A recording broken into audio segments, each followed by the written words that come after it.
मेहनती राजा की कहानी।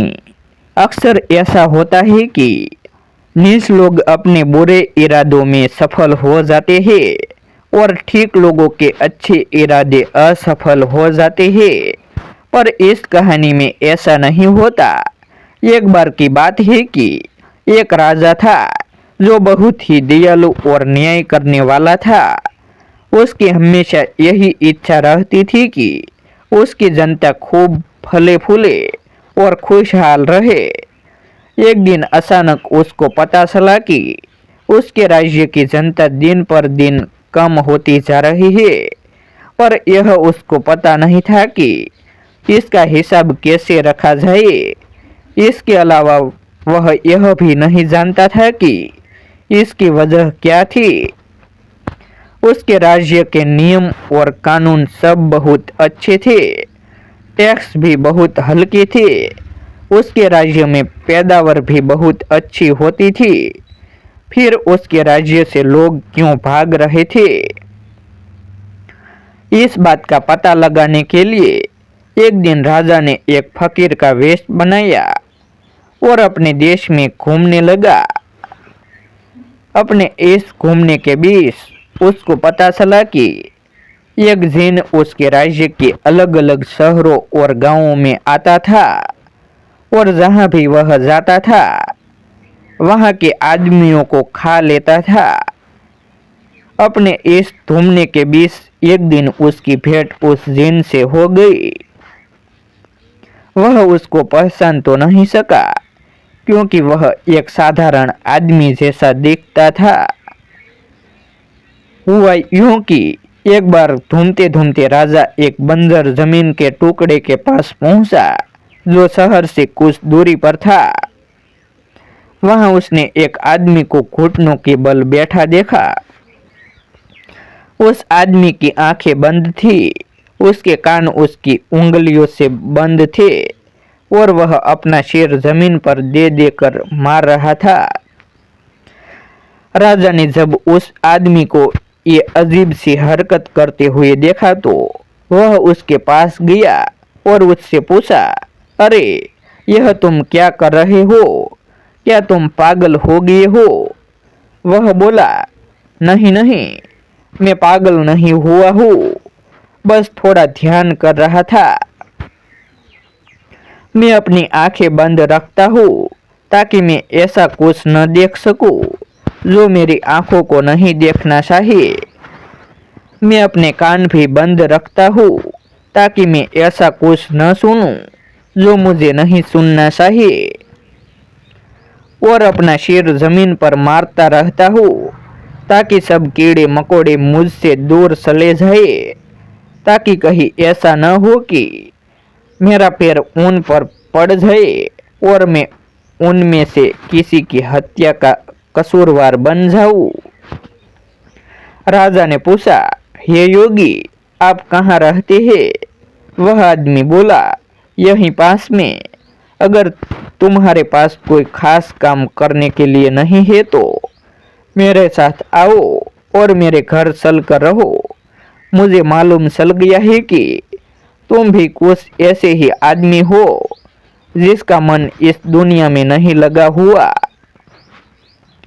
राजा ने उसकी बात मान ली और वह उस आदमी के साथ उसके घर चला गया। घर पहुंचकर उसने अपनी पत्नी को थोड़ा गर्म पानी लाने के लिए और उससे अपने मेहमान के पैर धोने के लिए कहा। स्त्री को अजनबी पर दया आ गई, सो जब वह उसके पैर धो रही थी तो उसने उसके धीरे से कहा कि उसका पति किमियागर था और वह उसको मार डालेगा, जैसा कि उसने हाल में दूसरे सैकड़ों लोगों के साथ किया है। उसने उससे 3 कुल से लेकर वहां से भाग जाने के लिए कहा।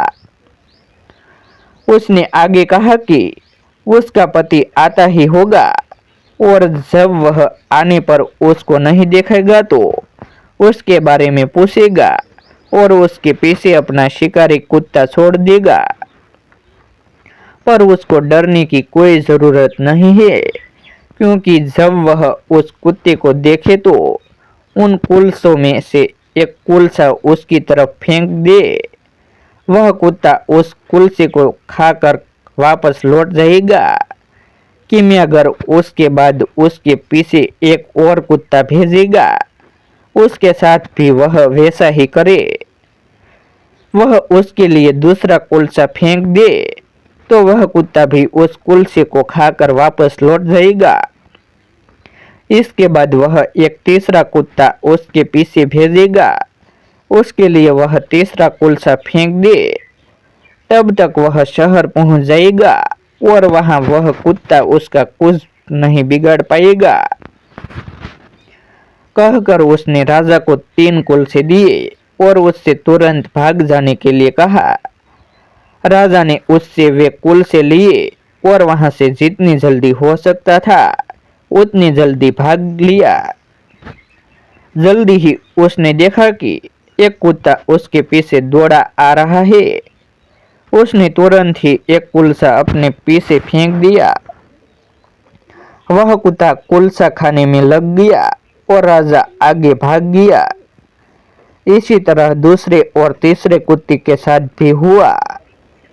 वे तीनों कुत्ते इतने भयानक और खूंखार थे कि अगर राजा ने उनको कुल्सा न फेंका होता तो वे उसी को खा जाते।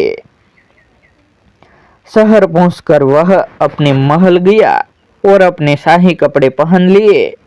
फिर उसने अपने सिपाहियों को बुलाया और उनसे किमियागर को जाकर मारने के लिए कहा और उसकी पत्नी को उसके पास लाने के लिए कहा। राजा के सिपाहियों ने ऐसा ही किया। इस तरह किमियागर मारा गया और उसकी पत्नी को राजा ने अपनी जान खाने की देखभाल करने वाला बना दिया। इसके बाद से उस राज्य के लोग कम नहीं हुए और देश खुशहाल होता रहा।